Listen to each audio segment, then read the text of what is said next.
اعوذ باللہ من الشیطان الرجیم بسم اللہ الرحمن الرحیم قل سیروا فی الارض ثم انظروا کیف کان عاقبۃ المکذبین۔ ان کافروں سے کہو کہ ذرا زمین میں چلو پھرو، پھر دیکھو کہ پیغمبروں کو جھٹلانے والوں کا کیسا انجام ہوا۔ قل لمن ما فی السماوات والارض قل للہ كتب على نفسه الرحمة ليجمعنكم إلى يوم القيامة لا ريب فيه الذين خسروا أنفسهم فهم لا يؤمنون۔ ان سے پوچھو کہ آسمانوں اور زمین میں جو کچھ ہے وہ کس کی ملکیت ہے، پھر اگر وہ جواب نہ دیں تو خود ہی کہہ دو کہ اللہ ہی کی ملکیت ہے، اس نے رحمت کو اپنے اوپر لازم کر رکھا ہے، اس لیے توبہ کر لو تو پچھلے سارے گناہ معاف کر دے گا، ورنہ وہ تم سب کو ضرور بالضرور قیامت کے دن جمع کرے گا جس کے آنے میں کوئی شک نہیں ہے۔ لیکن جن لوگوں نے اپنی جانوں کے لیے گھاٹے کا سودا کر رکھا ہے اس حقیقت پر ایمان نہیں لاتے۔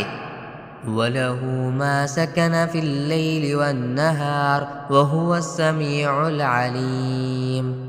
اور رات اور دن میں جتنی مخلوقات آرام پاتی ہے سب اسی کے قبضے میں ہے، اور وہ ہر بات کو سنتا، ہر چیز کو جانتا ہے۔ قُلْ أَغَيْرَ اللَّهِ أَتَّخِذُ وَلِيًّا فَاطِرِ السَّمَاوَاتِ وَالْأَرْضِ وَهُوَ يُطْعِمُ وَلَا يُطْعَمُ قُلْ إِنِّي أُمِرْتُ أَنْ أَكُونَ أَوَّلَ مَنْ أَسْلَمَ وَلَا تَكُونَنَّ مِنَ الْمُشْرِكِينَ۔ کہہ دو کہ کیا میں اللہ کے سوا کسی اور کو رکھوالا بناؤں، اس اللہ کو چھوڑ کر جو آسمانوں اور زمین کا پیدا کرنے والا ہے اور جو سب کو کھلاتا ہے، کسی سے کھاتا نہیں۔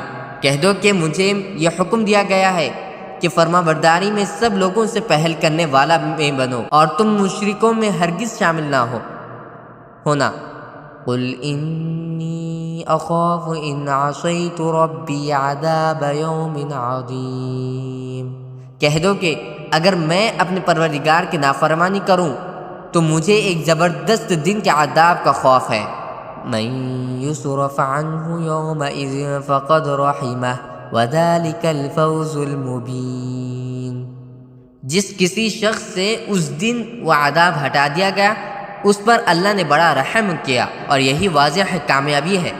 وَإِن يَمْسَسْكَ اللَّهُ بِضُرٍّ فَلَا كَاشِفَ لَهُ إِلَّا هُوَ وَإِن يَمْسَسْكَ بِخَيْرٍ فَهُوَ عَلَى كُلِّ شَيْءٍ قَدِيرٌ۔ اگر اللہ تمہیں کوئی تکلیف پہنچائے تو خود اس کے سوا اسے دور کرنے والا کوئی نہیں، اور اگر وہ تمہیں کوئی بھلائی پہنچائے تو وہ ہر چیز پر قدرت رکھی ہے۔